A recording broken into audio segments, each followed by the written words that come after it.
Bom dia, boa tarde, boa noite, meus queridos alunos que acompanham aqui as aulas. Aqui quem fala sou eu, Júlio Altoé, e estamos aqui de volta para mais uma aula de ciência dos materiais. Dessa vez a gente vai ter uma aula sobre ligações atômicas, dando continuidade à nossa última aula, que a gente já vinha falando um pouquinho sobre o assunto. Vamos lá? Eu vou aqui reduzir a minha tela para a gente ficar com a apresentação. Bom, a primeira ligação que a gente vai ver hoje é exatamente a ligação iônica. A ligação iônica ela é definida normalmente como uma ligação entre um átomo metálico e um átomo não metálico. Porque normalmente o átomo metálico ele tem uma facilidade muito grande de doar um elétron para um átomo não metálico. Aqui, ó. Eu tenho a minha camada de valência, aí eu tenho um elétron na minha camada de valência, por exemplo, um átomo metálico, que está sobrando aqui um átomo, um elétron, e ele costuma doar um elétron para o meu não metálico, que normalmente é um material que está ali faltando um ou dois elétrons para completar a camada. Quando ocorre essa doação de elétron, quando o meu elétron aqui metálico doa um ou dois elétrons para o meu não metálico, ambos ficam com a última camada de valência totalmente preenchida. Então eles ficam na configuração de um gás nobre. Se eu fizer essa doação aqui, ó, eu vou ter um íon Na+, correto? Que é um metálico com 1, 2, 3, 4, 5, 6, 7, 8 elétrons na última camada. E o meu íon Cl- também vai ter 8 elétrons na última camada. Então eu estou satisfazendo a condição de estabilidade eletrônica da última camada dos meus dois elementos. A força gerada entre esses dois átomos são de uma ligação atrativa de Coulomb. Isso é, eu tenho um íon positivo e negativo, e em virtude da carga elétrica dele resultante, eles atraem um ao outro. Então daqui eu consigo fazer a minha primeira relação, que é a seguinte: se eu tenho dois íons isolados, a energia atrativa entre eles, essa aqui é a energia atrativa, ela vai ser uma função da distância interatômica com o EA vai ser igual a menos A sobre R, onde R aqui é exatamente essa distância interatômica. E quem é A? O A é uma constante. Teoricamente, esse A vai ser igual ao valor de 1 sobre 4π é zero. Esse é zero aqui, ele é exatamente a permissividade do vácuo. Aí aqui eu tenho o meu Z1 e Z2, que serão os valores absolutos das valências, dois tipos de íons. Por exemplo, aqui eu tinha um valor absoluto, uma valência 1, e aqui eu também tinha uma valência 1, né? No caso, mais 1, menos 1. E o meu valor de E é exatamente a carga do meu elétron. Já já a gente vai colocar isso aqui em fórmula direitinho. Lembrando, né, que isso aqui é uma força de Coulomb.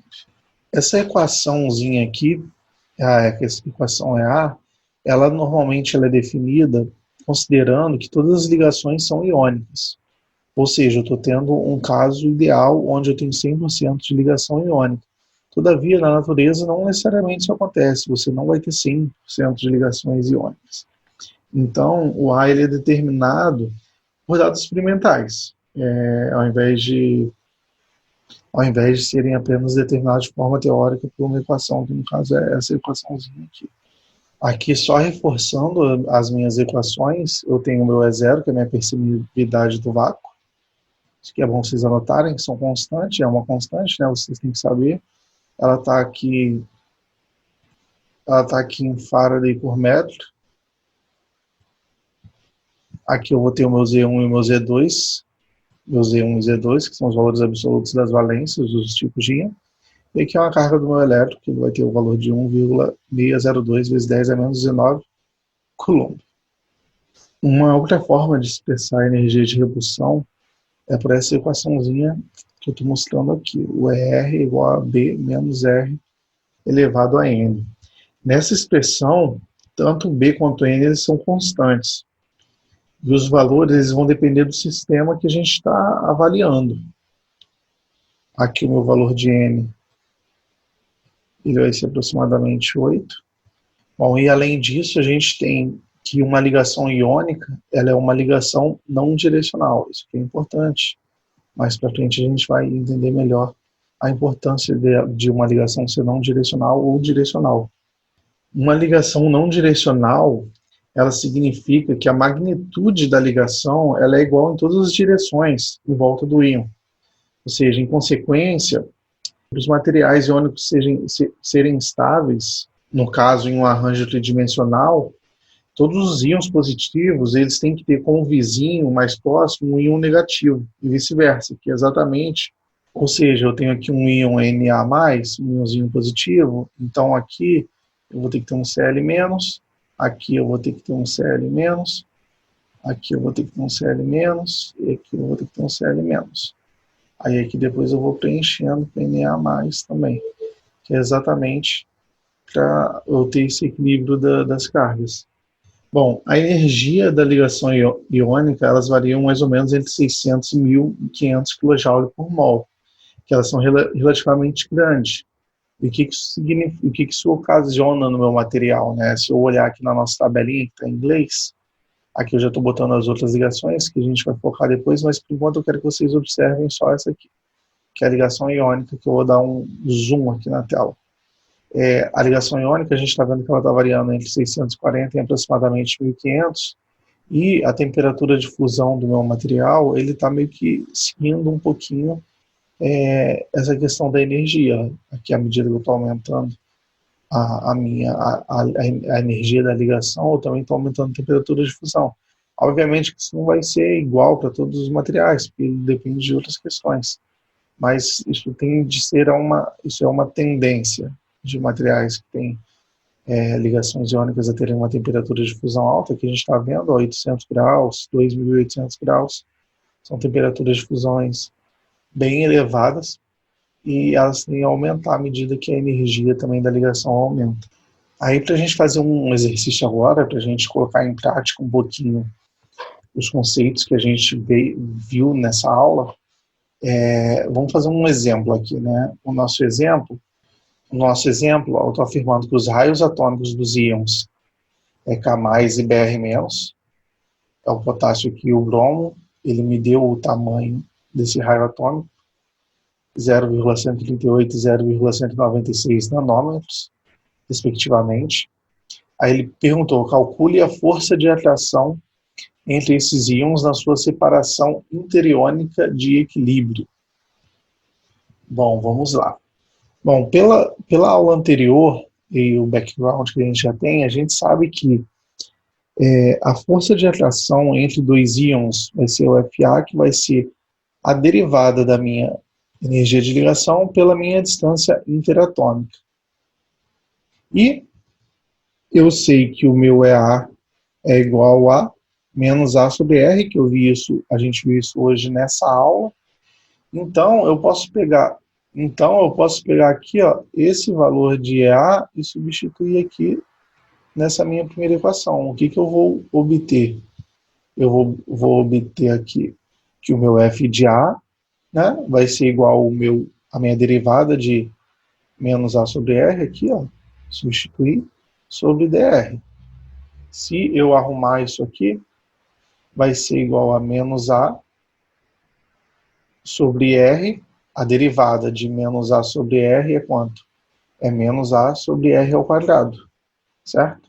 A gente já viu pelo slide anterior que A é igual a 1 sobre 4π é 0, Z1 elétron, Z2 elétron, e se eu pego e substituo isso aqui na minha equaçãozinha aqui que eu obtive, eu vou ter exatamente esse valor aqui dividido por R ao quadrado. A única coisa que eu fiz, eu peguei aqui esse valor e dividi por R ao quadrado. Então eu obtive que F de A vai ser igual a 1 sobre 4π, permissividade R ao quadrado, Z1 elétron, Z2 elétron.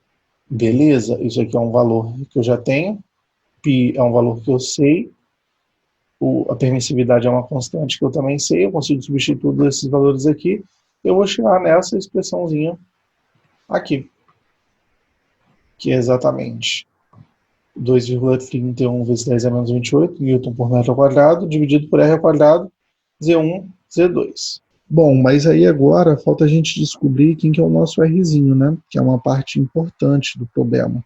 O R, ele é exatamente a separação interiônica R0 entre o K+, e o Br-. Então, quem que vai ser o meu R0 aqui? Vai ser o meu R de K+, mais o meu R de BR-. Então, uma vez que eles estão ali em contato, eles tocam um no outro, o meu R0 vai ser exatamente a soma dos raios atômicos dos meus dois elétrons. Então, eu vou ter que o meu R0 vai ser 0,138 mais 0,196 nanômetros. Então, no final das contas, eu vou ter 0,334 nanômetros. E aqui eu coloquei já em metros, né, porque é a unidade que eu estava utilizando, 10 a menos 9. Lembrando que nanômetro é igual a 10 a menos 9. Então, eu vou ter 10 a menos 9 metros. Então, se eu pegar e substituir esse valor aqui que eu obtive aqui na minha equação anterior, eu vou ter 0,334 vezes 10 a menos 9 ao quadrado. Bom, quem que é meu Z1? Quem que é o valor de valência aqui do meu íon K+? É 1 mais, então eu vou ter aqui mais 1. E aqui vai ser menos 1, que é um BR-. Então, substituindo todos esses valores na equação, eu vou chegar até esse valor aqui de F de A, que é o que eu estava querendo determinar desde o início. Que é exatamente 2,07 vezes 10 a menos 9 Newton. Força atômica Newton. Bom, Júlio, agora ficou fácil, né? Na letra B aqui, ele está me perguntando qual é a força de repulsão nessa mesma distância de separação. Bom, a gente sabe que na distância de separação de equilíbrio, a soma das forças atrativa e repulsiva ela tem que ser igual a zero. Então, se a soma tem que ser igual a zero, eu vou ter que a minha força repulsiva vai ter que ser igual à minha força atrativa.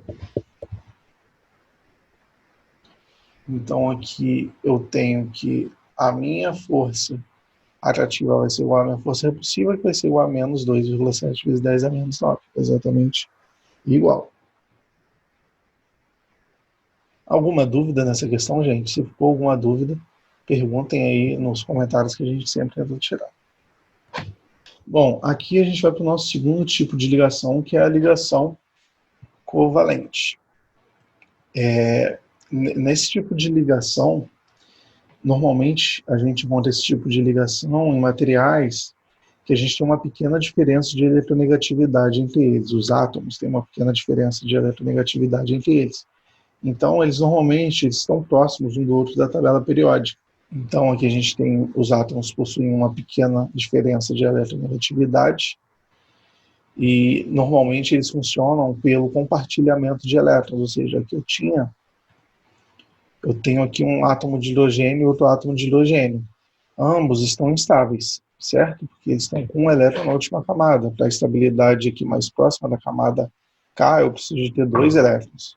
Então, como que eu obtenho a minha estabilidade? Eu posso compartilhar ambos o elétron. Então, aqui quando eu estou compartilhando, ambos vão ter 2 elétrons na última camada, então eles vão ficar estáveis. Diferente da ligação iônica, a ligação covalente, ela é direcional. O que isso significa? Ela ocorre entre átomos específicos. Então, pode existir apenas na direção entre um átomo e o outro, que participa do compartilhamento dos elétrons.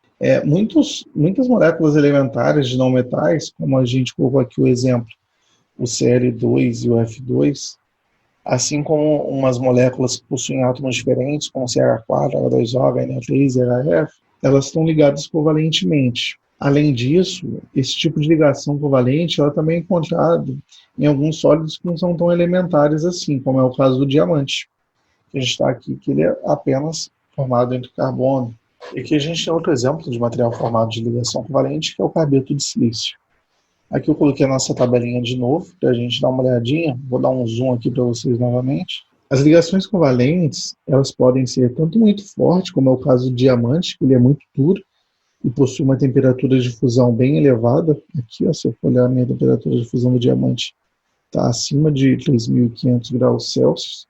Como eles podem ser bem fracos, como aqui é o caso do Cl2, que ele tem uma temperatura de fusão negativa, ou seja, em temperatura ambiente isso aqui na verdade é gasoso.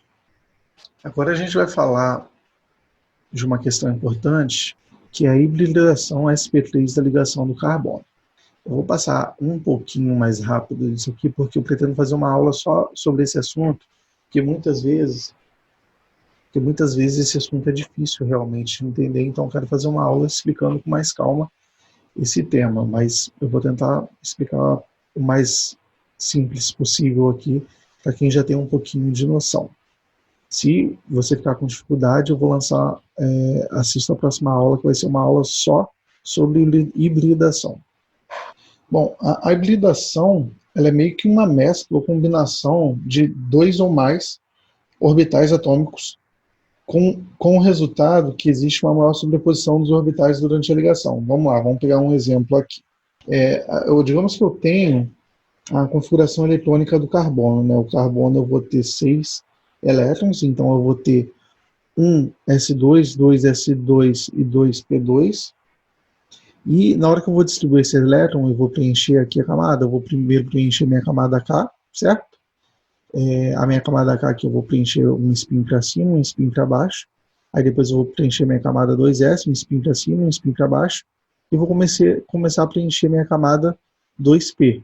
Um spin para cima, um spin para cima. Beleza, acabaram meus elétrons. Esse é o preenchimento normal que teria o meu átomo de carbono.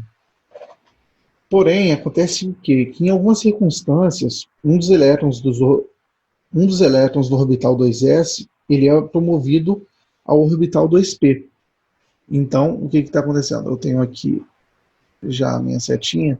O meu elétron que estava aqui no 2s, ele acaba vindo para esse orbital aqui, para o 2p. Então, com essa promoção do elétron, eu tenho uma configuração diferente aqui na minha nuvem eletrônica. Eu vou ter um elétron aqui 2s e um elétron em cada orbital aqui do meu 2p. Isso faz que eu mude como que se dispõe no espaço essas ligações. O que acontece nessa hibridação? Como eu estou aqui, cada orbital ele está exatamente com um elétron, eles vão ter mais ou menos a mesma forma, e eles vão formar essas 4 bolinhas aqui, ó. Tá vendo? Esse aqui é um, esse aqui é outro, esse aqui é outro, esse aqui é outro. Antes eles estavam dispostos de forma diferente, como eles ficaram com um elétron só em cada nuvem, eles vão ficar, eles vão se rearranjar aqui para ficar numa distância de 109,5 graus entre eles. Esse é um fenômeno que ocorre em algumas moléculas. Por exemplo, aqui eu tenho uma molécula de CH4. Eu tenho aqui o meu carbono, ocorreu a hibridação dele, eu tenho aqui 4 elétrons, né? Aqui, ó, sp3, sp3, sp3, sp3, e cada elétron desse fez uma ligação covalente com um átomo de hidrogênio, no caso, compartilhando elétron com hidrogênio. Então, eu formei o CH4 devido à hibridação do meu carbono, da ligação no carbono.